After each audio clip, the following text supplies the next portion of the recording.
José Romera Castillo, un saludo. Gracias por acudir de nuevo a esta cita con los libros y con la UNED, su universidad. Igualmente. ¿Cuáles son los objetivos más destacables de este libro que nos presenta ahora? Una de las venas que yo he tenido dentro de ya mi larga trayectoria docente ha sido la de, ante la situación mía de unas realidades docentes muy concretas, decía, pues es necesario, falta algo, es necesario hacer algo que facilite la labor de la enseñanza, ¿no? De ahí que ya desde el año, pues ya no me acuerdo, cuando yo empezaba en la Universidad de Valencia, pues yo daba clase en la Escuela de Magisterio de Valencia y de la Universidad Laboral de entonces. Y entonces decía, pero bueno, ¿cómo enseñar la lengua? De ahí que surgió un libro que ha tenido mucho éxito, que fue la didáctica de la lengua y de la literatura.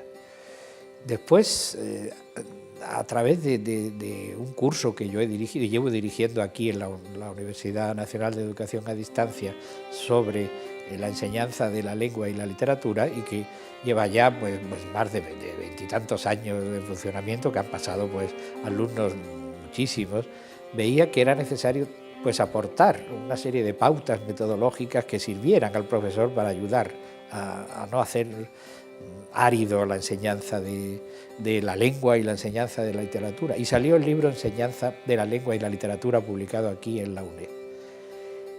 Y ahora, al ver la gran importancia que tiene el español en el mundo actual, y también tener actividad docente en máster sobre la enseñanza del español como segunda lengua, a mí me asignaron, bueno, también yo lo elegí, el terreno del cual soy un poco especialista, ¿no?, que es la literatura. Entonces, ¿cómo enseñar la literatura a los que van a aprender español?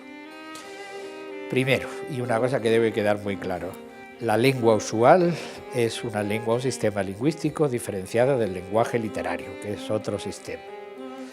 Con lo cual, entonces, a través de la literatura no se debe enseñar la lengua, ni a los españoles, ni a los que no son españoles. Eso es la primera pauta.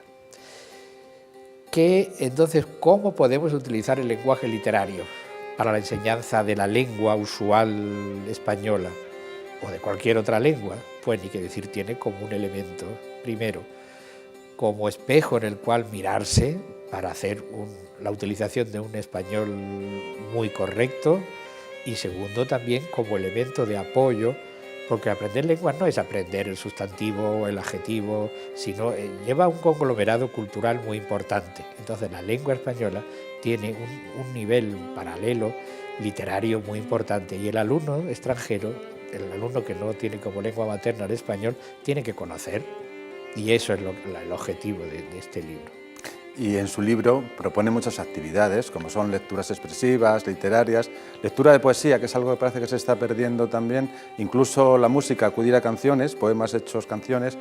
¿Eso cómo refuerza o cómo añade un plus más al aprendizaje del español en nuestra lengua? Pues yo creo que mucho, porque realmente cuando el alumno ve, por ejemplo, un poemita bueno, yo lo que he pretendido siempre es hacer una serie, muchos ejercicios, muchas actividades, para que el docente de español como segunda lengua no que haga todos los ejercicios de cada una de las parcelas que ahí se estudian, sino que haga los ejercicios, que seleccione y que vea los que son más adecuados para el nivel de español de sus alumnos. Eso en primer lugar. Pero cuando el alumno lo ve más claramente, por ejemplo, un poemita de García Lorca, ¿no? Cortaron 3 árboles. Era uno. Vino el día con sus hachas. Ya estamos ahí diciendo que eso no es posible en español usual. Vino el día con sus hachas. Es un elemento, ¿verdad?, que transfigurado el lenguaje usual. Eran 2. Bueno, perdón, empezamos eran 3. Vino el día con sus hachas. Eran 2. A las rastreras de plata. ¿Cómo es posible, verdad? A las rastreras de plata. Ahí está funcionando algo de la transposición. Era uno, era ninguno, pero ¿cómo es posible que era ninguno? Si era, es decir, ¿cómo la literatura puede romper los moldes del sistema usual? Era uno, era ninguno, se quedó desnuda el agua. ¿Cómo se va a poder quedar desnuda el agua? Ahí hay, ¿verdad?, una transposición de una teatralidad, de una literariedad. El alumno ve claramente lo que es lenguaje informativo de lo que es lenguaje ya totalmente simbolizado. Y a través, digo por poner un ejemplo, ¿no?, cada uno entonces la poesía o el cuento o las nuevas tecnologías o lo que sea, realmente siempre vienen apoyados por una serie de actividades para que el profesor elija las que sean más adecuadas para sus alumnos. No hay duda de que el español como segunda lengua está en auge. Es un idioma que, si lo hablamos cerca de 500 millones como primera lengua, hay mucho interés, un interés creciente, creo, como para aprender español. Para los que enseñan español como segunda lengua, ¿cómo puede reforzar estos textos literarios, así como el conocer la cultura o la sociedad de nuestro país?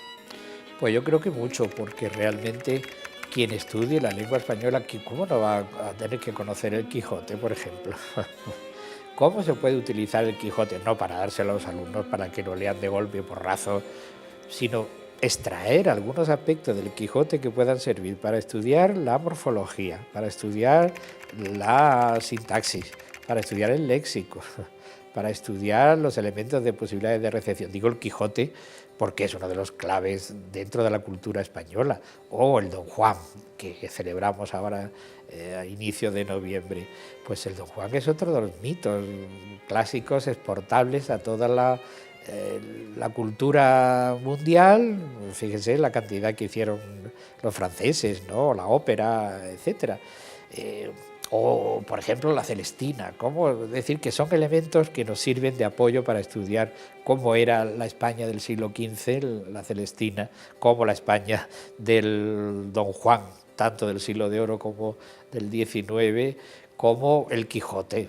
Es decir, que son elementos de apoyo culturales muy importantes, y a través de una serie de ejercicios pues el alumno lo puede ir a conocer mejor, utilizando, ni que decir, tiene la música, el vídeo, las películas o trozos de películas, hoy en día en internet, que está casi todo.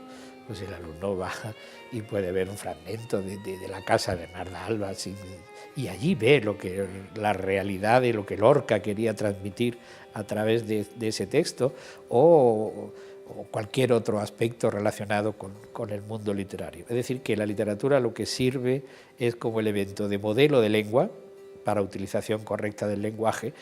Pues si quieren estudiar, por ejemplo, una corrección lingüística de un español actual, pues basta leer a Delibes. Miguel Delibes es un modelo de lengua estupendísimo.